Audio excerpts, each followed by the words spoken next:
Hey, Bookie Dookie. Hey, folks. I actually had to record this video for a class. I had to like create a podcast about some topic I don't really care about, but I'm like, you know what? Might as well upload the video.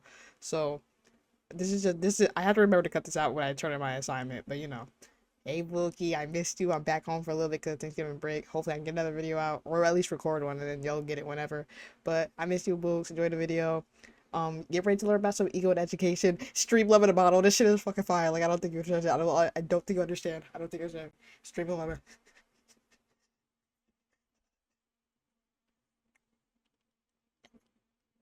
Stream lemon bottle, bitch. All right, enjoy the video.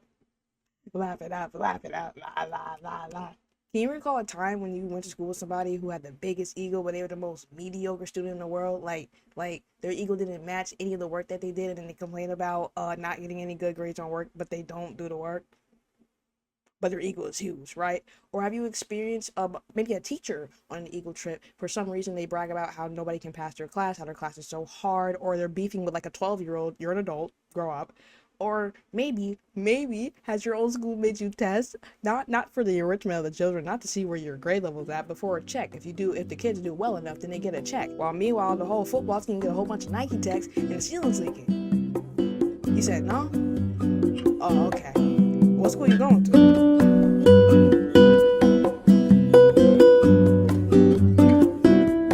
Today, we're going to be talking about the effect of ego in education. And by effect, I mean, does it affect education? Has it shaped education? Has it created education? Has it shifted how education is as a whole? That is what we're going over today. So, when you think of ego, you may think of someone who may be a little arrogant, a little fragile, overly confident, or maybe just a little mean. But ego way deeper than that. So when we talk about ego, we think of many different functions. So we think of like self-esteem, confidence, what you think you deserve, or what you know that you deserve. It's basically your perception of yourself and how you think you should appear to the world, what you think you deserve, what you think you mean. But when it comes to ego, there are two more components that add to it that make it way more bigger than it actually is. Let's go with some AP Psych real quick. Yes, the test I didn't take because College Board crashed and I did not feel like taking that exam again. Yes. So with the ego is a part of your psyche and there's a little structure. So with your ego, there are two other components called the id and the superego. The superego is responsible for your moral standards. So basically what you stand for, what you think is right and wrong, and your id is responsible for your impulses. Basically, it kind of contributes to your motivation, what you're actually going to go for, what you want to do. And so your ego is what mediates between the two and make sure you don't go OD on any of them. So it's just trying to keep you functioning without losing your mind. That's what your ego is for. But with that, there are so many other little contributions that come into it that also correlate and bleed into education. And here comes my first point, ego depletion. So I can't just throw out terms without giving you some sources and stuff. And so, first, let me tell you what ego depletion is. Ego depletion is when your overall self-control, your motivation, your will to move and function in the world is drained. So it can happen mentally, emotionally, physically. It affects you all around. And ego depletion is very, very prevalent in school because what do you need to go through school? Well, what you would like to have is motivation. And so ego depletion is so important because it affects how you think, how you move, how you behave, and literally it affects your morals. So if you're in like an anxious situation, a high pressure situation, it will dictate how you will react to that situation. This is where we get our first source by Ren et al. And et al. Basically just means Gene and M. It's Ren and M. It's basically a whole bunch of people are referencing each other or wrote the same article or experience. And there's too many people to list, so we go Ren et al. A study made by Ren et al. In the article, The Effect of Ego Depletion of College Students' Deceptive Behavior, did two experiments. In the first experiment, they found ego-depleted individuals were more likely to engage in deceptive behavior, especially when anonymity was present. Basically, people will lie if they know they won't get caught. If they know that there are no names, like they won't get called out, it's not attached to them, they will be more deceptive, they will lie, they will skew it a little bit. And yeah, and the second experiment proved, in the second experiment, they also found that positive and moral emotions reduced dishonest behavior even when students were mentally exhausted. Basically, if a student is motivated by their school system, by the teachers, by the people around them, by their environment, they will be more likely to lie, even if they are themselves more mentally drained. Because what? They feel like it's worth it because they are being praised, they are being nurtured, they are being paid attention to continue their education, they are being recognized. When a student isn't recognized, that motivation goes all the way down. It gets ego depletion. And so when it comes to education, ego is so important in how the student reacts and how the student moves. And if the school environment, if the teacher, if literally everyone around them isn't paying attention to how that student is, it affects the student's performance. And so proven by this experiment, it shows that when students aren't in a healthy environment, when they're not being nurtured, when they're not being paid attention to, when their emotions are at an all-time high, their performance depletes. This is why, in another study by Fun et al., yes, the mediating role of ego depletion in relationship between state anxiety and academic procrastination, they did a study that proves higher levels of state anxiety were associated with increased ego depletion, which in turn significantly predicted academic procrastination. So not only is it making the students liars, but it's also making them not have the motivation to do their work. Literally, if students are paid attention to, if students are nurtured, if their efforts are recognized, they will be more likely to do the work. They will be more happy to do it, even not even happy, but more, willing to do it, even if their depletion, if their ego, if their motivation is low. Because if I'm being recognized for my work, like, you know what? Let me tough this out. Let me get through. But if I know I'm just another number, if I'm just another grade, if I'm just another stat, I'm not gonna put all the effort in because it doesn't matter. If my effort doesn't matter, then why should I pay attention? Why should I be motivated? Why should I tell you the truth if I know whatever I put relatively doesn't matter? Why should I be truthful? So when it comes to having a stressful environment in education, if the school is not paying attention, if the school is stressful, if the workload is too much, it will drain an ego in education. It will make a student perform worse. It'll make them lie more. It'll make it harder, which is why it is so important. And it's also to note that ego is not just affecting the students, but it's also deeply, deeply inherent in how the teacher's ego is. Let me explain. As I said before, ego, it doesn't just affect the student. The way the teacher's ego is, that will affect it too. Like I mentioned in the beginning, there are some teachers that flex that students don't pass their class. Why? I don't know. Because if students aren't passing your class, if all the students are failing, that's not on them, it's on you. In rare cases, it is on the student, but it's usually a reflection of the environment, of the teacher, of the school, of the institution, of the world. It's a reflection of what they are surrounded by and what is expected. Throughout my whole high school experience, I could BS my way through because it was easy, because it was what it was expected. I didn't have to try hard. I was in APs and it was still light work. Because all of it requires you to, like I said before in the past studies, integrity isn't encouraged because it doesn't matter. And so when you have a teacher who has either a high ego or a low ego, it deeply affects the student's education. There we go. We have an article by Mark Phillips, The Importance of Healthy Teacher Ego. Mark Phillips states, a healthy teacher ego is essential because without it, the classroom can easily become more about the teacher than the students. This is why my example before of a teacher said, oh, my class is so hard to pass. Nobody passes my class. You're affecting the students. You're making the students fail. And when students fail, you know what's going to happen to their ego? You know what's going to happen to their motivation? It's going to drop, ego depletion. And that's why with teachers are like, oh, nobody passes my class. It's so hard to pass my class. Or teachers that seem like they don't give the effort. Even teachers who don't make the lesson plan enjoyable. When the students is failing, when the students dread going to that class, their motivation goes down because the teacher's ego is too high or too low or just not there.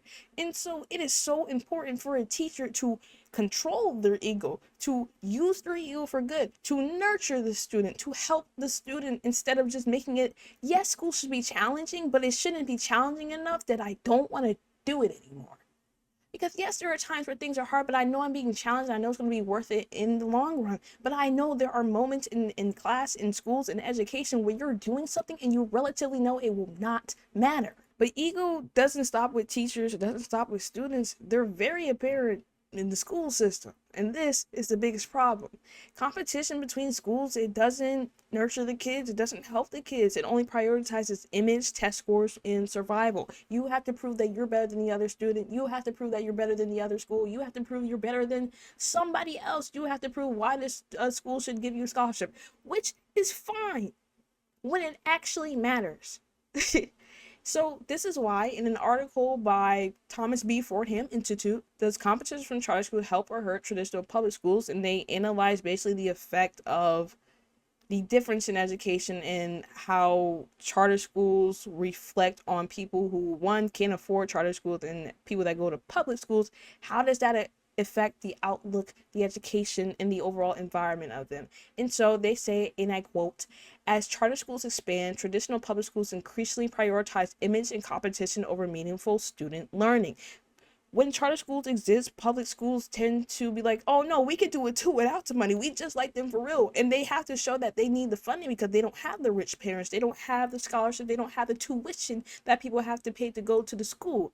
But because charter schools, people are paying for their education. So it makes this institution matter more.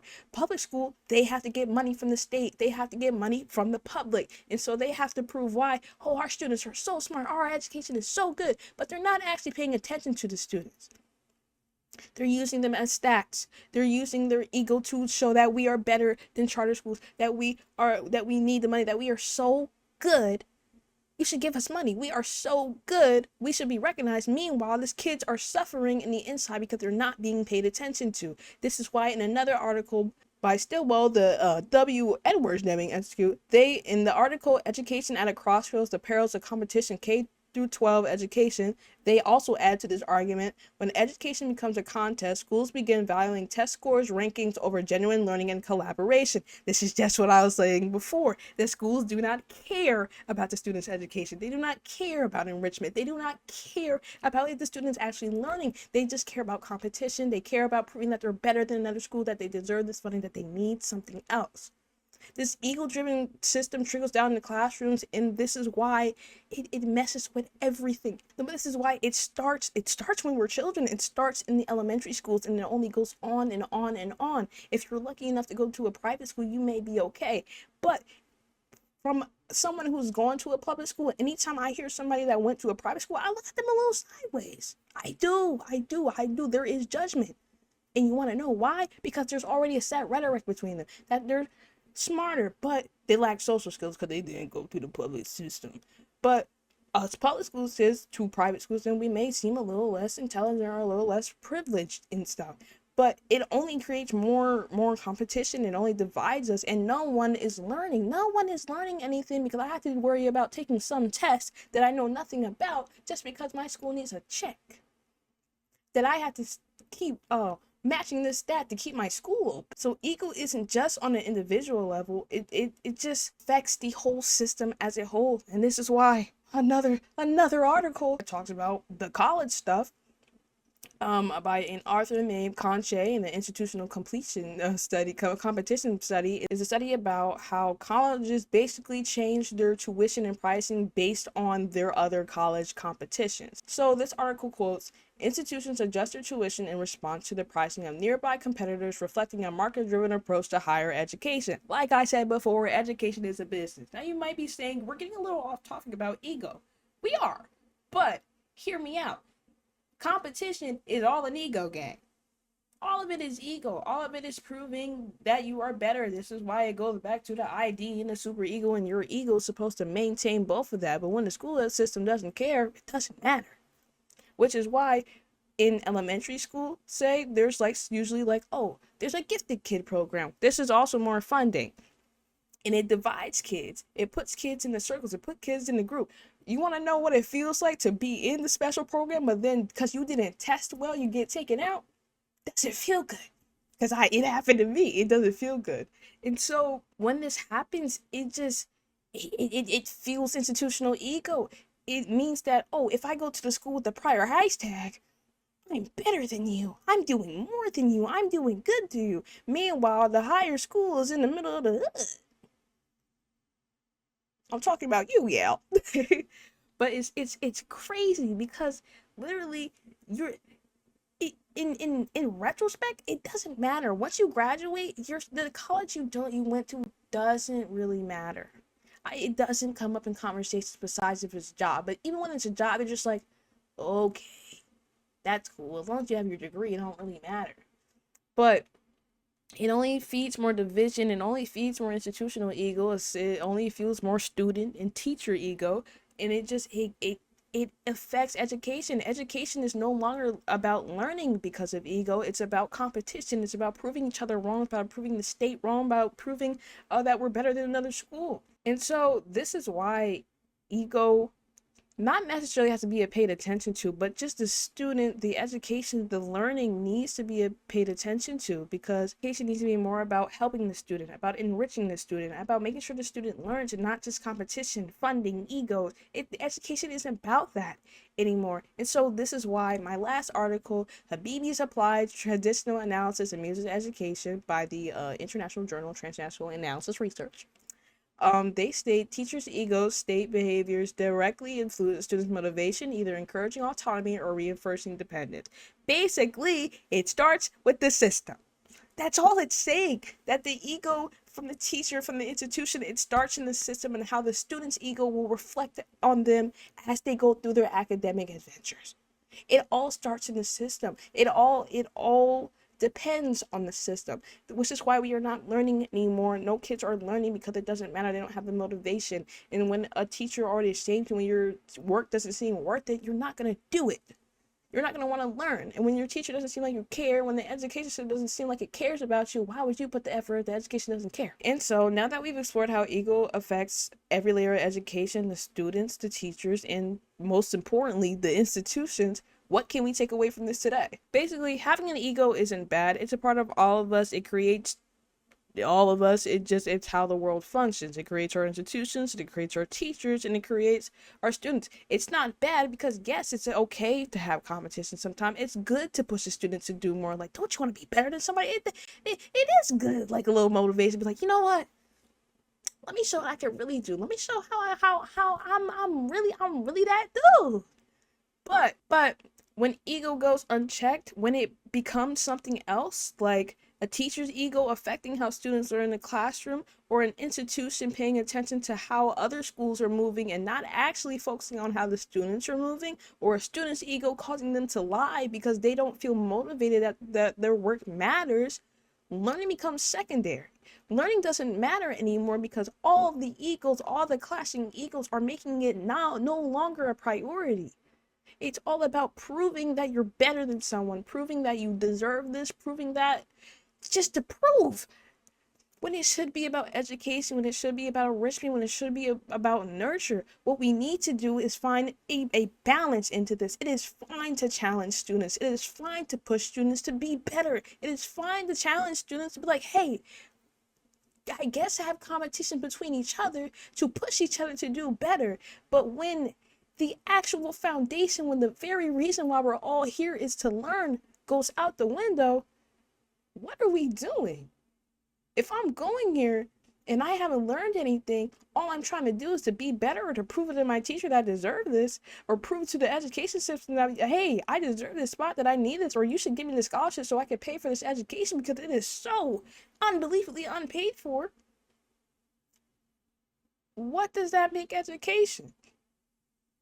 So, all in all, ego isn't bad, but learning should be the forefront. Competition isn't bad, but learning should be the forefront. Learning should be the main focus. And so, we need to find a balance. We need competition without dehumanization, boundaries without hostility, and confidence without arrogance. It's okay to be a little ego. It's okay to have an ego. It's what makes it. It's literally in our psyche. But when it takes away from the very, very foundation of things, it changes everything. And I hope you took something away. My name is... This was, I guess, how does ego affect education? And I will see you sometime soon. Later.